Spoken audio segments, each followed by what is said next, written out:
Saya malam ini mau kasih share kepada teman-teman semua tentang eh, sebuah logika sederhana ketika kita mau jualan foto atau menulis deskripsi dan kata kunci foto-foto yang editorial. Ini cukup tricky, cukup rumit ya untuk beberapa teman-teman khususnya kontributor baru. Nanti akan saya tunjukin dari foto-foto saya yang sudah jelas-jelas terjual, sehingga teman-teman bisa menganalogikan. Sebenarnya nggak perlu harus kejual juga sih, cuman saya kepengen men-encourage teman-teman bahwa ini loh fotonya udah kejual nih loh.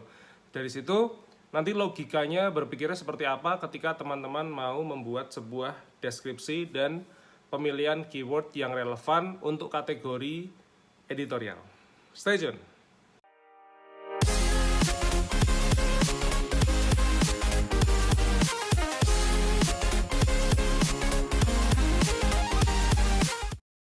Selamat malam teman-teman. Jadi nama saya Bima Aditya. Terima kasih sekali sudah datang ke channel YouTube saya. Buat teman-teman yang baru pertama kali datang, silahkan subscribe.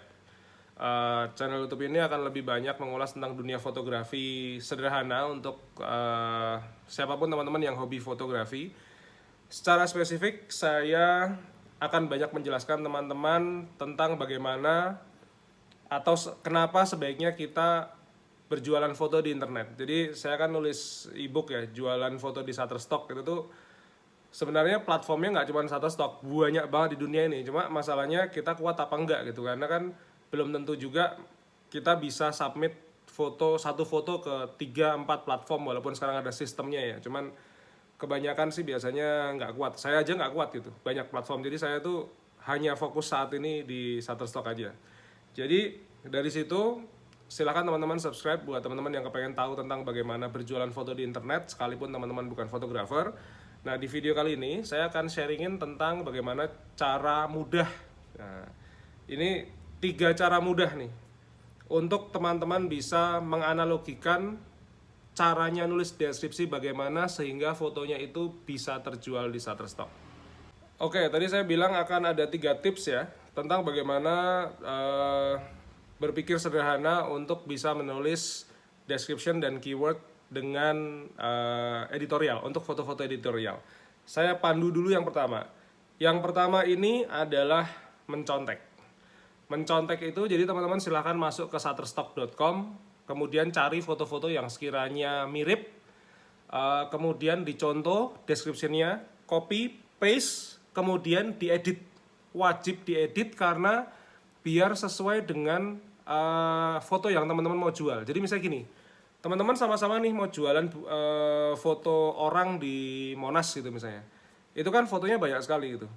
Nah, teman-teman kenapa nggak boleh hanya sampai copy paste? Karena konteksnya beda sama si yang teman-teman contek tadi. Dengan begitu kalau teman-teman cuma copy paste, teman-teman kecil kemungkinannya untuk teman-teman bisa terjual. Maka harus benar-benar copy paste kemudian diedit sesuai dengan karakteristik teman-teman karyanya apa yang mau dijual. Itu jadi yang pertama adalah mencontek. Yang kedua, ini adalah analogi sederhana dengan membaca gambar. Nah, jadi membaca gambar. Kalau teman-teman ingat pelajaran dulu di SD atau di SMP ya, itu biasanya kita kan ada pelajaran namanya mengarang cerita.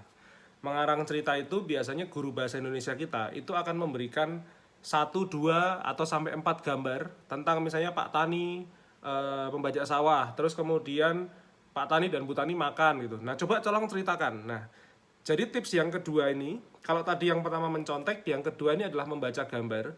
Intinya adalah bagaimana kita mengarang sebuah cerita sehingga seperti zaman dulu kita mengarang cerita di bahasa Indonesia. Jadi misalnya teman-teman tadi ada Pak Tani dan Bu Tani gitu. Oh, Pak Tani dan Bu Tani sedang membajak sawah, kemudian dia makan bersama. Nah, analogi ceritanya seperti itu. Oke? Yang kedua adalah membaca gambar. Yang ketiga, ini yang paling sederhana, gunakan Google Translate. Jadi teman-teman itu bisa bahasa Inggris atau enggak, itu enggak ada masalah. Karena zaman sekarang sudah ada Google Translate di mana teman-teman bisa tinggal menulis ceritanya tadi, mengarang cerita. Kan untuk penulisan description itu kan kalau rata-rata kan ya minimal 5 kata ya. Kalau editorial kan pasti ada 5W, 1H segala macam. Ini apa, ngapain, sedang apa, di mana gitu kan semuanya harus jelas. pergunakan Google Translate. Jadi yang pertama ya, saya ulangin, mencontek. Yang kedua, membaca gambar. Yang ketiga, gunakan Google Translate. Nah, habis ini saya akan langsung menceritakan bagaimana cara saya menulis description untuk foto-foto saya yang sudah approve dan sudah terjual ini menggunakan ketiga teori tadi. Kita mulai dari foto pertama ya. Foto pertama ini adalah foto Pocari Sweat. Nah, nih. Foto Pocari Sweat. Kelihatan nggak? Kelihatan ya? Oke. Foto Pocari Sweat ini saya foto pada waktu saya kena COVID Juli 2021. Jadi ini adalah minuman pemberian saudara-saudara saya ketika saya lagi kena Pocari Sweat. Lagi kena COVID. Jadi kalau teman-teman lihat foto di samping ini yang fokus itu kan logonya. Pocari Sweat-nya fokus, kemudian samping kanan kirinya blur. Sekarang fokusin dulu teman-teman untuk belajar tentang bagaimana cara menulis description editorialnya dulu. Jangan tanya ke saya bagaimana cara motret fokus belakangnya blur. Nanti ada teori fotografi lagi khusus tentang itu. Jadi teman-teman pelan-pelan belajarnya ya. Yang pertama, ini saya harus tulis dulu. Jadi teman-teman kalau lihat foto kayak begini, mau nulis Pocari Sweat atau Coca-Cola, teh botol sosro, itu harus nulis dulu tempat pengambilan, lokasinya ada di mana, tahun berapa, dan lain sebagainya, itu harus jelas. Jadi kalau saya tulis Yogyakarta 17 Juli 2021. Seperti tadi saya bilang ya, pada masa COVID ya. Ini saya nulisnya sederhana sekali. Saya menganalogikan, kalau misalnya orang minum Pocari Sweat itu kan berarti orang yang gemar berolahraga, gemar aktivitas rutin, dan lain sebagainya ya. Saya nggak ngomongin saya lagi sakit ya. Ini saya ngomongnya gini. Intinya adalah ada seseorang atlet yang minum Pocari Sweat atau energy drink ini untuk mengurangi dehidrasi pada waktu dia sedang berolahraga. Analoginya begitu. Sederhana kan? Ini teman-teman lihat foto Pocari Sweat ya. Ibaratnya kayak teman-teman tadi saya bilang di depan bahwa ada Pak Tani sama Bu Tani lagi membajak sawah misalnya. Itu kerjaannya ngapain? Mau membajak sawah. Nah ini ketika teman-teman sedang melihat foto Pocari Sweat ini, yang ada di kepala saya pada waktu itu adalah, oh saya mau nulis ada seorang atlet yang perlu minum Pocari Sweat sehingga dia tidak jadi dehidrasi karena lagi olahraga. Analoginya begitu. Nah, kemudian tadi saya sudah mencontek ya. Saya sempat contek-contek juga di shutterstock.com, ada Pocari Sweat itu saya contek. Terus kemudian saya menganalogikan, jadi membaca gambarnya. Yang ketiga adalah saya kemudian tadi menggunakan Google Translate. Ya, kebetulan yang ketiga ini saya nggak perlu lah, karena saya bisa bahasa Inggris. Kalau teman-teman yang nggak bisa bahasa Inggris, silahkan pakai Google Translate. Jadi, deskripsinya sederhana. Yogyakarta 17 Juli 2021, an athlete drinking Pocari Sweat energy drink to avoid dehydration after morning workout. Sederhana. Dah, gitu aja. Jadi, kan kalau memang saya banyak bahas cara menulis deskripsi ini di ebook saya, di jualan foto dengan Shutterstock dan Shutterstock. Cuman memang yang akan lebih detail banyak itu yang di Shutterstock, di ebook yang kedua, karena intermediate lah. Cuman saya bocorin di sini tentang bagaimana cara nulis description-nya. Seperti tadi, sederhana aja. Saya membaca gambar dulu. Saya nyontek dulu yang pertama. Begitu nyontek, kalau sudah saya membaca gambar. Nah, kalau teman-teman yang tidak bisa bahasa Inggris, maka lanjut tips ketiga. Ini pakai Google Translate. Kebetulan saya bisa bahasa Inggris, jadi saya nggak perlu Google Translate. Begitu ada di kepala saya langsung ngomong dalam bahasa Inggris, saya bisa nulisnya. Jadi begitu. Lalu bagaimana keywordnya? Keyword itu sederhana. Teman-teman tinggal memasukkan minimal itu berapa kata ya? 7. Cuman saya sih nggak mau bertahan di 7. Saya biasanya ngasih 20, 30, sampai 40 keywords. Ini sederhana. Pocari Sweat, energy, drinks, dehydration, workout, sport. Kemudian ada, ini kan fotonya belakang samping-sampingannya kan ada blur ya. Blur background. Kemudian soft background. Kemudian ada lagi company, brand, advertising, dan lain sebagainya. Jadi cara menganalogikannya keyword itu sebenarnya harus benar-benar merepresentasikan seperti yang tadi di description. Kalau misalnya descriptionnya ada kata-kata Pocari Sweat, ya tulis Pocari Sweat. Kalau teman-teman misalnya lagi makan kepiting Dandito tuh di Balikpapan, tulis crab gitu, tapi ada Dandito crab. Nah, itu harus ditulis karena harus benar-benar spesifik. Itu tips dari saya. Habis ini kita lanjut foto yang kedua. Kedua ini cukup menarik karena begitu kemarin awal Ramadan, hari ini terawih gitu ya. Besok paginya itu fotonya sudah terjual. Saya padahal bikinnya ini tahun 2019. Jadi saya lagi ada pemotretan lah di Jakarta gitu. Saya nongkrong dulu di warung bubur ayam dekat Halim Perdana Kusuma itu, entrance gate-nya itu saya kemudian bikin. Nah, foto ini tuh sering kejual kalau pas lagi momen-momen mau liburan. Itu sering banget kejual gitu ya. Jadi ada sequelnya sih, cuman ada sequelnya nggak ya? Kayaknya ada. Sembuhlah, pokoknya kita kembali lagi tentang cara bagaimana menulis description-nya.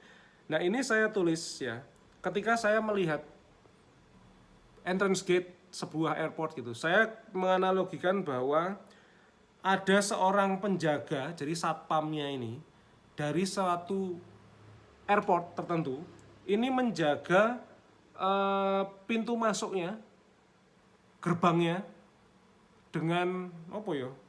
Dengan dalam satu hari lah, kurang lebih begitu. Maka saya nulisnya gini, Jakarta 25 Oktober 2019.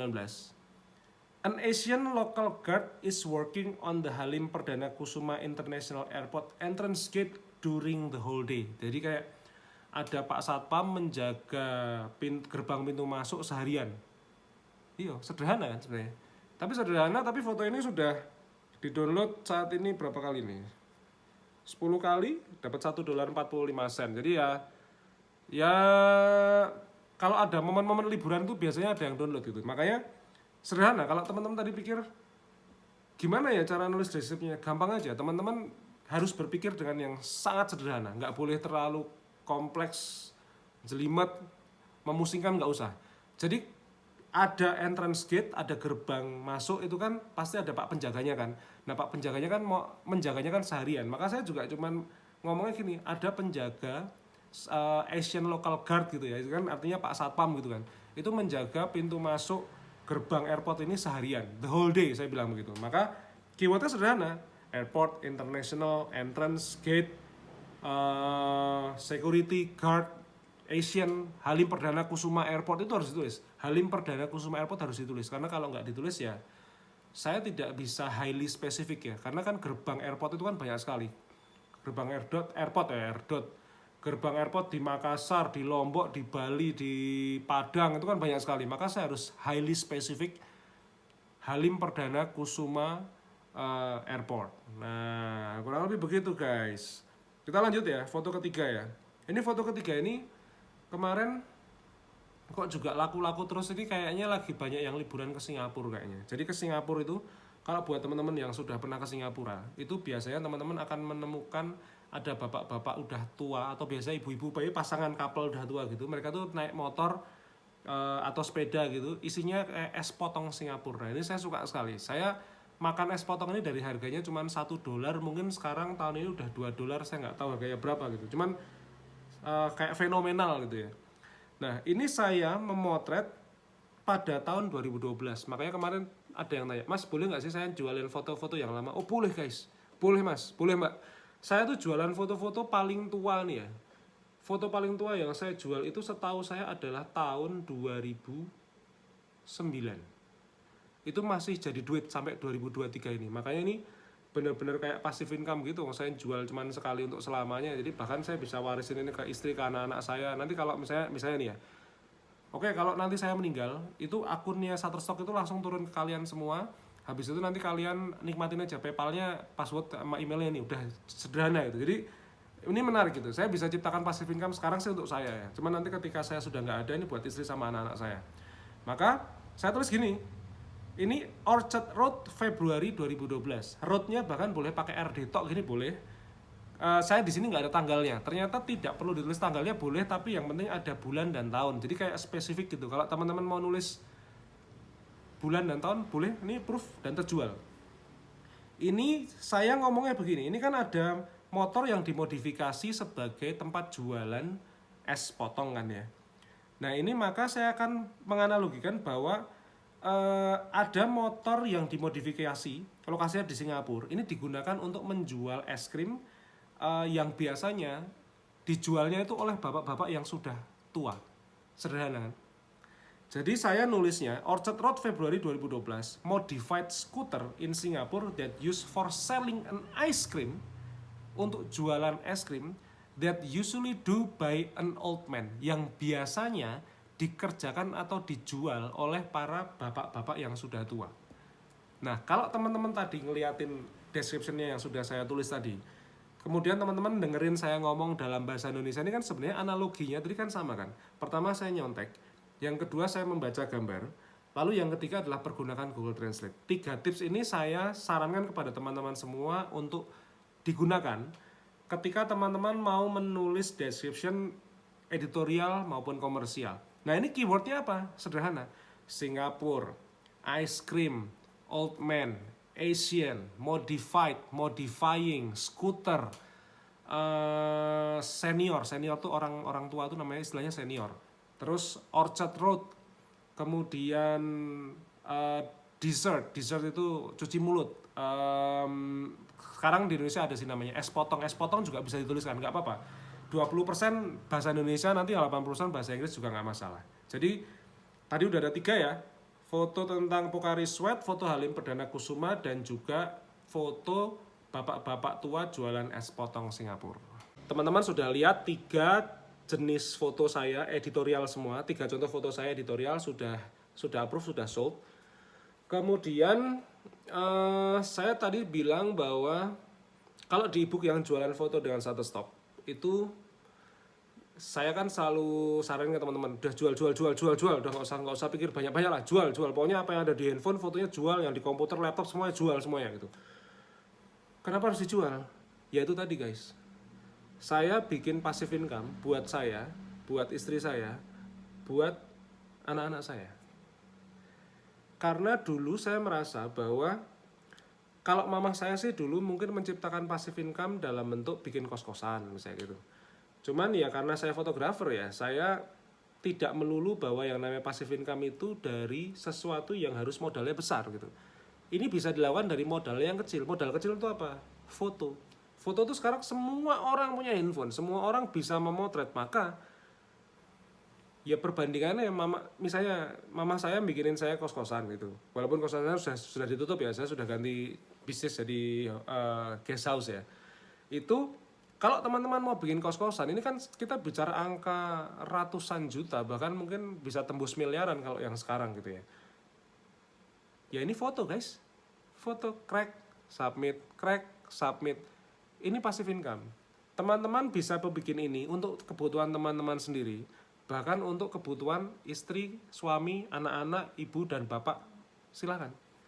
Makanya saya juga selalu bilang kepada teman-teman bahwa berapapun uang yang saya terima dari Shutterstock ini, saya hampir 70% mungkin ya, itu mengalokasikan untuk pembelian saham. Saya nggak mau menikmati uang saya ini, berapapun hasilnya, mau $35, $40, $50, $100, $200, saya nggak mau nikmatin itu semua. Tujuannya adalah bukan buat saya. Sekarang saya ini masih produktif. Nah, teman-teman kan sekarang juga masih produktif kan. Makanya kalau di ebook jualan foto dengan Shutterstock, jual, udah, motret, jual gitu. Kalau dipikir ya jualan foto, apa susahnya gitu. Orang teman-teman sebelum makan aja belum baca bismillah udah cekrek gitu kan. Sama-sama cekrek itu jual guys. Nggak usah susah-susah. Memang sih tekniknya akan banyak saya bahas di yang ebook yang kedua, yang intermediate, yang Shutterstock, karena ya saya menganggap kalau teman-teman yang udah bisa motret sih nggak usah baca yang jualan foto dengan Shutterstock, itu kan basic ya, baca aja yang Shutterstock nggak apa-apa. Walaupun teman-teman sudah punya teori tentang fotografi nih, teman-teman tinggal saya kasih tekniknya gitu di ebook yang kedua yang Shutterstock ya. Itu saya sarankan kalau teman-teman langsung baca buku itu harus menurunkan ego, harus menurunkan idealisme, dan menurunkan intelijensi teman-teman dalam dunia fotografi. Karena kalau teman-teman idealis, nanti jadinya fotonya pasti banyak penolakan. Karena teman-teman ngerasa bahwa teman-teman sudah pandai, wah saya sudah fokus nih mas, diafragmanya sudah sekian, tapi kenapa ditolak gitu. Ya artificial intelligence guys, mau dilawan, mau ditamplengi ya dia tetap aja robot, nggak kelihatan bentuknya gitu. Itu kan algoritma semua ya. Makanya ya sabar, kemudian terus mencoba, dan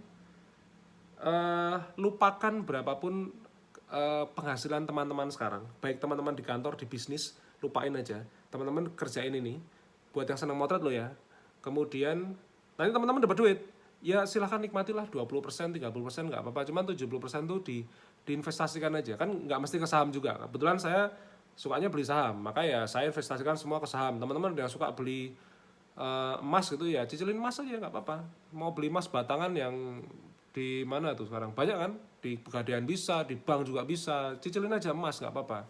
Yang penting karena ini konsepnya adalah duit maya, jadi kita membangun sebuah passive income ini nggak bisa langsung tiba-tiba besar gitu, jadi harus kecil-kecil. Jadi passive income tuh benar-benar harus di apa ya, 1.000 rupiah, 2.000, 3.000, terus 10.000, 20.000, 50.000. Nanti menikmatinya bukan besok pagi.